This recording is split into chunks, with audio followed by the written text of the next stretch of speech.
Alright, hey everybody, this is Curtis, the Wordy Nerd from For Living Creatures Creations, and we're back again with a quick glance at my workbench, show off a little bit of what I'm working on right now. And if I really sat down and tried to show everything I work on at one shot, it really would just take way too long. So we're gonna just grab some of the highlights of the last couple of weeks of working, and new projects that are starting, some projects that are wrapping up. I was asked a little while back about making Static from the Milestone comics from DC. Since Static is about to join the regular DC universe, it sounds like. I don't follow DC, so I don't really know for sure, but there we go. So there's Virgil Hawkins.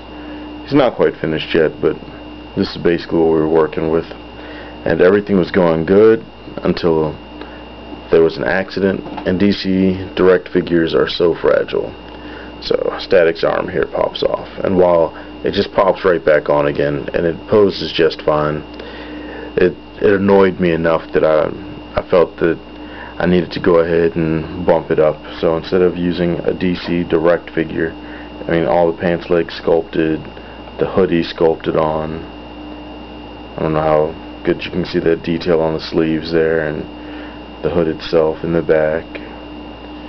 I mean, this started off as a Billy Batson figure, and it just wasn't ethnic enough. So didn't feel enough like urban youth. We'll say it like that. So we got in there and did some work on the nose, resculpted the head to make the hat. So here's what we're upgrading to in place of that. So we're going to grab a DC Universe Classics Superboy and resculpt all the hoodie clothes onto him, resculpting the pants legs, sanded off the boots completely. The head is going to get replaced probably with this very head right here. The jacket sleeves are already sleeves, so what I'm going to end up doing is bulking them up a little tiny bit more to make it look like the hoodie sleeves rolled up. Maybe even find some other forearms and swap out so he's got the correct look that I enjoyed from the comic book. Alright, so that's where he stands. Next up, my boy Daniel hooked it up on the trade a little while back, and like I told him that he had sent me so much stuff I had to hook him up with at least another figure, maybe two more figures. So what he asked for was a Sauron, as long as he provided the pieces. So he sent me an Ultimate Lizard from Spider-Man stuff, I think, and some wings from Annihilus, the Build-A-Figure. So got some more sculpting I'm going to do in there and close that off a little bit, but drilled holes into the wings and through the arms to make pegs so that the wings are going to be stable and attach perfectly. They are not coming off anytime soon. That face, the beak, top and bottom, the horn on the back of the head, as you can see from the Fix-It sculpt here, is all sculpted on detailing, and the jaw was able to be maintained, so it still works. He hasn't lost any of his points of articulation, even in the elbows. The arms fully extend out. So that's from my boy Daniel. Alright. Matter of fact, right now up on eBay, we've got a Deadpool in his X-Force costume for Marvel Legends. Alright. So, retains all of his points of articulation. The plastic was dyed so that it would maintain the color and risk no joint rub at all in any places.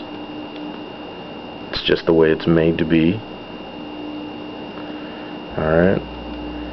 Now, the clear coat that I applied to preserve the paint job so that even the other areas could be handled without the oils in your fingers rubbing it off.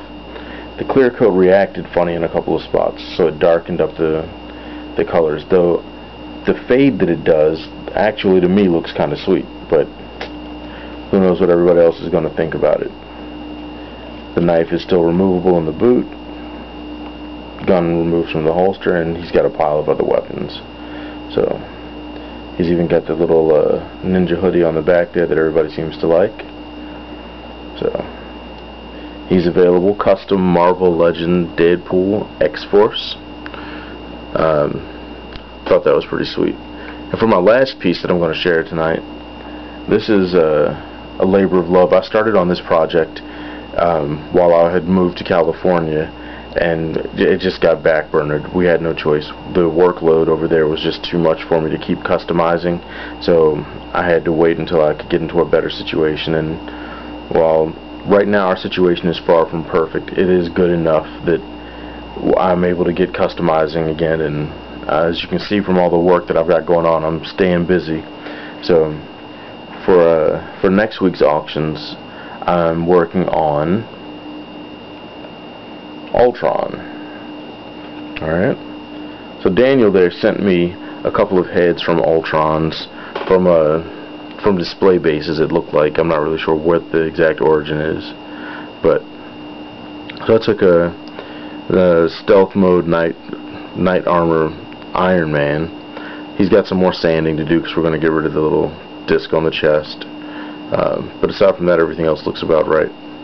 And he's retaining all of his points of articulation except in the head. The head is the only thing that I couldn't keep, and that was because I added something special this time around. And as you can see there, yes, that is a light up feature. This Ultron has been wired, and I'm, as you can see, sculpting up the backpack to house the battery. So, and as you can see, he stands just fine. The weight doesn't screw with him. Alright. I maintained the ability to remove the battery so that you can replace it, but the wiring just required me to set him up so that the head couldn't turn in order to keep it attached and keep the wiring safe. In a future attempt, maybe I'll be able to figure out how to do it and allow the range of motion, but this time around, this is what I came up with, and the eyes and the mouth were all drilled out and sanded out, and then I filled them with a clear resin, or kind of a clear resin. I mixed a little bit of plastic and hot glue, believe it or not, so that we got a good firm surface. I'm going to sand it down a little more and smooth it out some, but it's kind of hard to see with it off and without him being painted, but once that button is pushed, that face shows up perfect. So alright, so that's all we're going to do for tonight. This is Curtis the Wordy Nerd for Living Creatures Creations signing off. If you haven't already, remember to rate, review, subscribe. Once I hit that first 100 subscribers, I've got a special free figure that I'm going to be giving away at random. So keep a lookout for that. That is our favorite villain for my figures to beat up on.